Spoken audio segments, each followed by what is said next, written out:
les produits chimiques répandus dans le sol. On en utilise beaucoup moins qu'avant, enfin moi personnellement par rapport à ce que pouvait faire mon père. Et on a au niveau sécurité, il y a beaucoup de produits qui ont déjà été retirés parce qu'ils étaient reconnus comme dangereux. Et après on les manipule aussi avec beaucoup plus de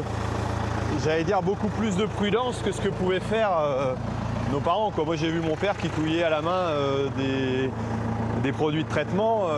Ça c'est vraiment des choses qu'on ne fait plus. La production agricole raisonnée ne protège pas Thierry des variations des cours mondiaux, de la pression des industries agroalimentaires ou de la grande distribution. Alors il s'intéresse aux débouchés proposés par l'agriculture biologique. Et justement, le maire, Jean-François Caron, incite les agriculteurs de la commune à passer au bio. Donc la commune a repris une exploitation de 15 hectares il y a maintenant 6 ou 7 ans parce qu'elle a eu l'opportunité de le faire.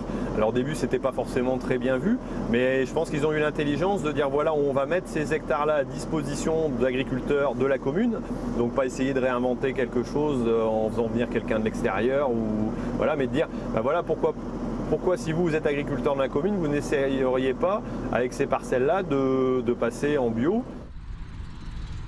La mairie proposait donc aux agriculteurs de la commune de leur louer ces terres à condition qu'ils les exploitent en bio. Mais pour chaque hectare loué, elle exigeait aussi qu'ils convertissent au bio la même surface de leur exploitation. Inquiet de la faisabilité économique, Thierry décide quand même de se jeter à l'eau. Et c'est sur la commune qu'il va trouver conseil. J'ai un collègue qui lui est en bio déjà depuis quelques temps et puis j'ai pu apprendre et voir en le côtoyant que c'était faisable, quoi. On a pu se mettre à 4 donc en groupe pour le faire. Ça a été l'élément déclencheur qui m'a permis de dire bon ben voilà, je peux me permettre d'essayer parce que je ne suis pas tout seul, ça ne va pas être une surcharge de travail énorme. Je peux me permettre de supporter un peu de surcharge de travail mais pas de changer tout mon système de A à Z. Comme ça en un seul coup et en claquant des doigts, quoi. En faisant des analyses par production, on se rend compte qu'il y a des productions qui peuvent être très intéressantes. C'est le cas de l'oignon actuellement parce qu'il y a une bonne structuration, une bonne filière qui est là autour.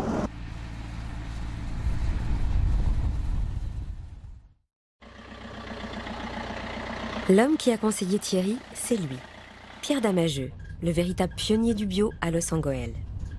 Depuis 2008, il a converti 32 des 50 hectares de son exploitation. Et Pierre n'est pas seulement agriculteur, il est aussi membre du conseil municipal. C'est une des raisons qui ont poussé le maire à se lancer dans l'initiative des terres bio communales. Salut Pierre. Salut. Bonjour, tu vas bien? Ça va et toi? Ouais. Tu crois que ça va se voir, hein? Que le brouillard? Ouais, je vais le mettre. Non. J'ai mis des petits panneaux, mais de toute façon, tant que ça n'est pas levé, on verra que dalle, quoi. D'accord. Pierre se rend à la CUMA La Verlossoise. Une CUMA, c'est une coopérative d'utilisation de matériel agricole. Dans cette commune voisine de Los Angoel, les agriculteurs sont loin d'être tous passés au bio. Je cherche, j'ai rien réservé. Donc, mais 124, je voudrais mettre des outils juste dehors. 415, il y a un 716 aussi dispo. Bonjour Pierre. Salut François, ça va? Bonjour. Ce matin, les agriculteurs de la CUMA participent à une réunion d'information autour d'une machine agricole. Une herse étrille pour le désherbage mécanique qui permet aux exploitants de se passer de produits chimiques. Alors, Pierre de Cuite du Cassel, agriculteur, éleveur, vaches laitières et poules pondeuses de plein air. On a 60 hectares, dont 27 hectares de prairies. Et à partir du 1er mai, on part en bio. Mon gamin, il veut absolument partir en bio.